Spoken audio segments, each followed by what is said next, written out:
इससे पहले कि मैं आपको अगली गवाही के बारे में बताऊं, मैं कुछ दिखाना चाहता हूं जल्दी से। अगर हमारी टीम एक क्लिप प्ले कर दे। प्रभु की तरफ देखो, आप बिलीव करते हो अभी चंगा कर रहा है प्रभु? हाँ, I take authority over spirit of death. मैं इस बीमारी की आत्मा को डांटता हूँ। I rebuke it, you foul demons, in the name of Jesus leave Sheetal now from the crown of our head to the soles of our feet. I declare that Sheetal you are healed। Sheetal चंगी हो चुकी है यीशु के कोड़े खाने से। प्रभु उसके lungs पूरी रीति से चंगे हो चुके हैं। I just release your healing upon you। Sir से लेकर पाँव। ये अभी ऑल नाइट प्रेयर की रात को इस बेटी को लेकर के आया था एम्बुलेंस में, जो 3 साल से अस्पताल में ऑक्सीजन पर भर्ती थी। और परमेश्वर ने देखो क्या महान काम हमारे बीच में किया है। शीतल आ जाओ। हालेलुया।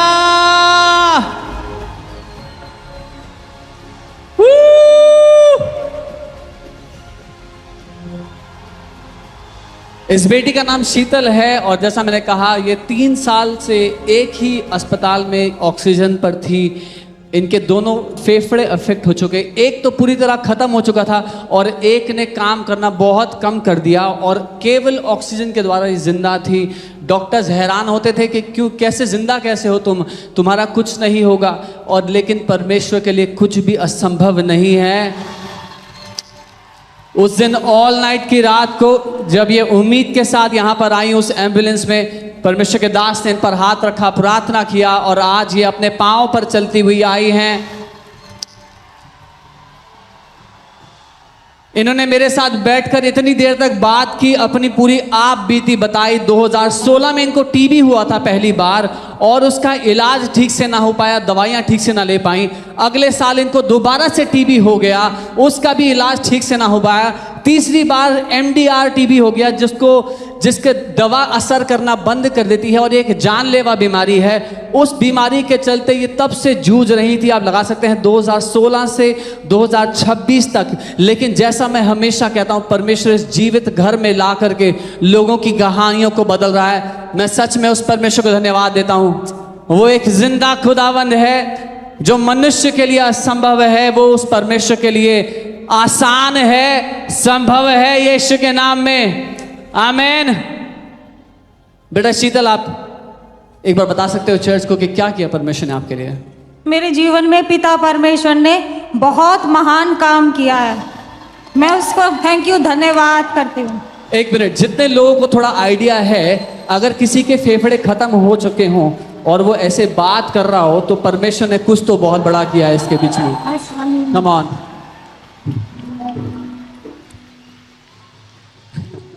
हाँ बहन, मुझे बताओ, 2016 से तुम्हें टीबी हुआ था, उसके बाद दोबारा टीबी हुआ, फिर MDR टीबी बोल दिया जिसका इलाज नहीं है, जानलेवा बीमारी है। इनके एक्सरे में था इनका एक फेफड़ा जो है उसकी पूरी शेप खराब हो चुकी थी, बिगड़ चुकी थी। डॉक्टर ने कहा एक फेफड़ा तुम्हारा गल चुका है, दूसरे फेफड़े में भी गड्ढे थे। मैं एक बार डॉक्टर नीता से पूछना चाहता हूँ, आप प्लीज बताएं, आपने इनकी रिपोर्ट्स देखी, आपने क्या देखा इनकी रिपोर्ट्स में?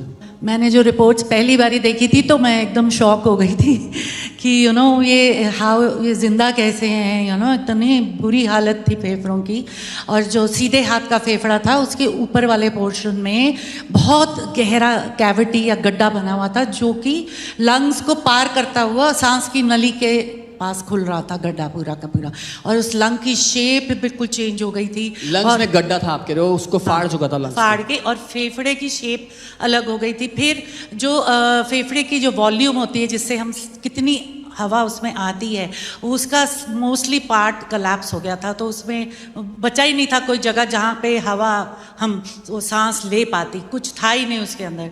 और उसके अंदर उसके जो मिडिल राइट वाले फेफड़े का जो मिडिल और लोअर पोर्शन था, उसमें भी बहुत सारे छोटे छोटे गड्ढे हो रहे थे, लाइक पूरी तरह से वो डिस्ट्रॉय था। और लेफ्ट लंग का भी जो लोअर पोर्शन, उसमें भी गड्ढे हो रहे थे बहुत सारे। और जो लंग का एक पैरेन्काइमा बोलते हैं उसको, जो मटीरियल होता है लंग का, उसके अंदर भी सब गड़बड़ था, लाइक फाइबर्स इधर उधर जा रहे थे। मतलब समझिए कि वो भी एक तरह से खत्म हो चुका है। और बेटा आपने मुझे बताया था कि आप कितने घंटे आप ऑक्सीजन पे रहते थे? मैं 24 घंटे पे रहती थी ऑक्सीजन पे 2016 से। 2016 से बीच में ठीक होगी, फिर से 3 साल से ऑक्सीजन पे परमानेंट। आप जानते हैं इनको डॉक्टर ने अस्पताल में भर्ती करने से भी मना कर दिया था कि तुम्हारा कुछ नहीं हो सकता, तुम्हारा केस खराब है, तुम ले नहीं सकते हम। इन्होंने लड़ झगड़ के अस्पताल में भर्ती किया, 3 साल तब रही, फिर बाहर आई, फिर हालत ख़राब, फिर दोबारा अस्पताल में गई। और ये मुझसे ना बहुत इनोसेंस में मुझसे कह रही थी कि हाँ मेरे लिए, हाँ मैं नॉर्मल थी, बस मतलब 4 घंटे के लिए मैंने बोला 4 घंटे के लिए क्या? कहती मैं 4 घंटे बिना ऑक्सीजन के बैठ पाती थी, जैसे कुछ होता था तो। मैंने बोला 4 घंटे मतलब 20 घंटे तुम ऑक्सीजन पे रहती थी? कहती हाँ मैं सोती भी ऑक्सीजन पर थी, सोने के टाइम तो ऑक्सीजन और भी इम्पोर्टेंट होता था, खाना खाने में, सब कुछ करने में परेशानी। खाने में घुटन होती थी, सोने के टाइम में कुछ बोलने में भी दिक्कत होती थी, खाने में तो सबसे ज़्यादा, सो नहीं पाती थी मैं। 24 घंटे मतलब ऑक्सीजन ही ज़रूरी है, थोड़ा सा चल ली तो ऑक्सीजन, हर चीज़ पे ऑक्सीजन के लिए। रो भी नहीं पाती थी, अगर कभी रोना या हंसना भी होता तब भी मुझे ऑक्सीजन की ही ज़रूरत पड़ती थी। और तुमने बताया था कि पापा तुम्हारी देख रेख करते थे? हाँ, मेरी मम्मी नहीं है, बचपन से ही मेरे डैडी मेरे साथ ही रहते थे, मतलब वो भी हॉस्पिटल में मेरे साथ ही रहते कंटिन्यू 3 साल तक। बेटा डॉक्टर्स ने क्या कहा था आपके केस को देखकर? डॉक्टर ने तो मुझे एडमिट करने से ही मना कर दिया था। मेरे डैडी ने हाथ जोड़े कि कर लो कोई बात नहीं, क्योंकि ऑक्सीजन का खर्चा बहुत ज़्यादा था और हम यहाँ रेंट पे रहते तो हो ही नहीं पा रहा था।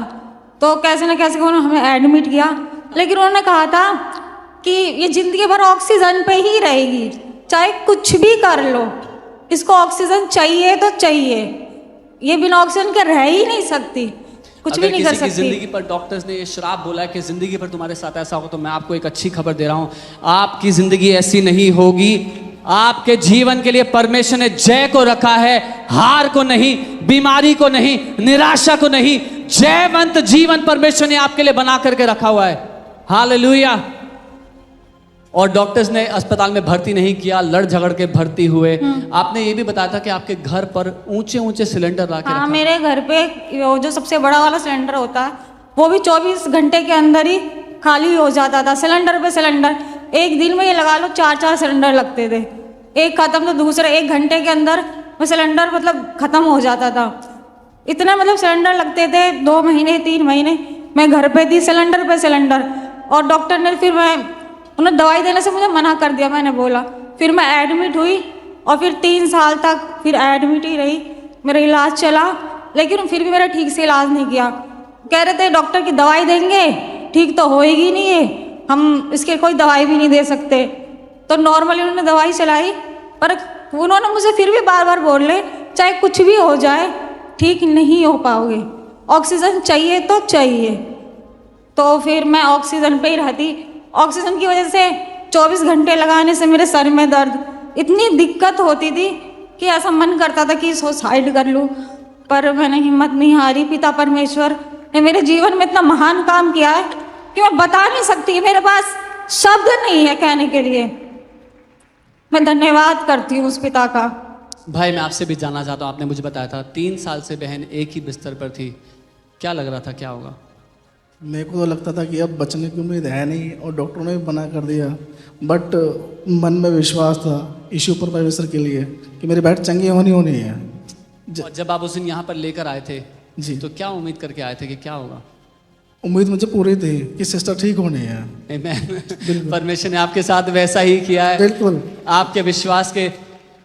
बेटा आपने बताया जब आप प्रार्थना करा करके वापस गए तो आप उठकर खुद चलने लग गए, खुद खाने लग गए, हाँ। खुद वॉशरूम जाने लग जब गए। प्रार्थना करके गई थी तो उसके बाद मैं बोल नहीं पा रही थी। जैसे ही पापा जी आए मैं खुद हैरान रही कि मैं कैसे उनको बता रही हूँ, एक्सप्लेन कर, एकदम से मैं बोलने लग गई।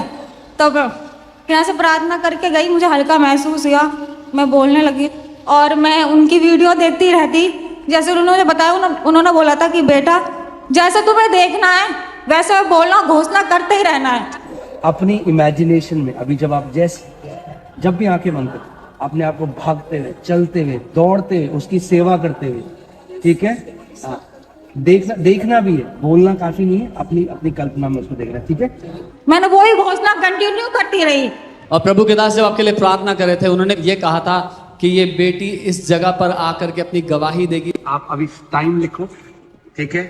और टाइम स्टैम्प करो, उसकी हीलिंग शुरू हो चुकी है, ठीक है? बेटा आप आके गवाही दोगे यहाँ पे, ठीक है? मैंने बोला था कि मैं इस संडे को गवाही देने आऊंगी, और मैं आ गई।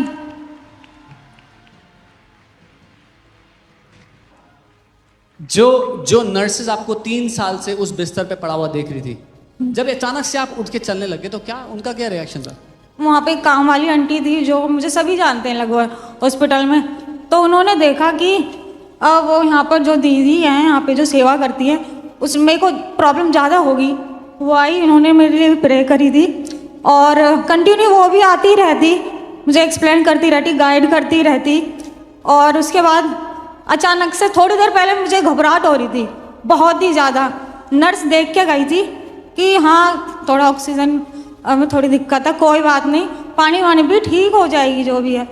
उसके बाद मेरे को और दिक्कत होने लगी तो मेरे लिए प्रे हुई, मैंने घोषणा की, वो भी प्रे करती गई दीदी दोनों।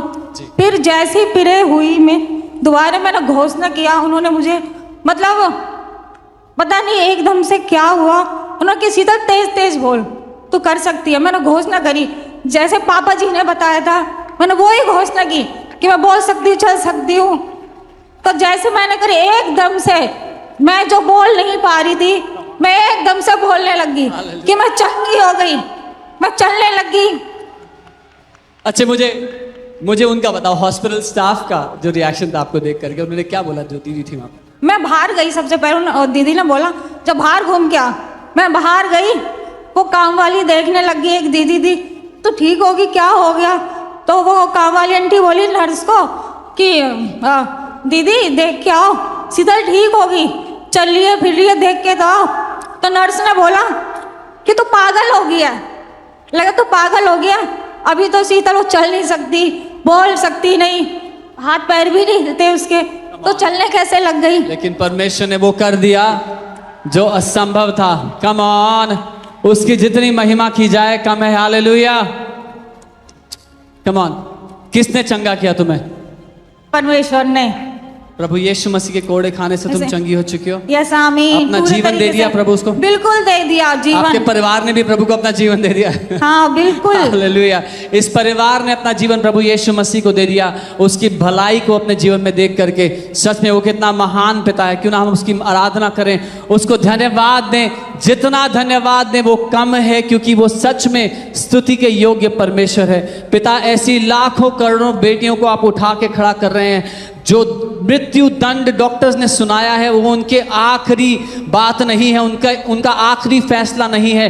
आपका फैसला आपके लोगों की जिंदगियों पर लागू किया जाता है, और इस गवाही के द्वारा प्रभु लाखों करोड़ों बेटियां और बेटे आजाद होने पाए, जो डेथ बेड पर हैं, जो मरने की कगार पर हैं, जो अस्पतालों में आखिरी सांसें ले रहे हैं, जो वेंटिलेटर्स पर हैं। परमेश्वर आपका महान हाथ उन जीवनों पर आज आता है। आज उन लोगों के लिए खास एक ऐसा अभिषेक उंडेला जाए प्रभु, ताकि वो अपने डेथ बेड से बाहर आने पाए यीशु के नाम में।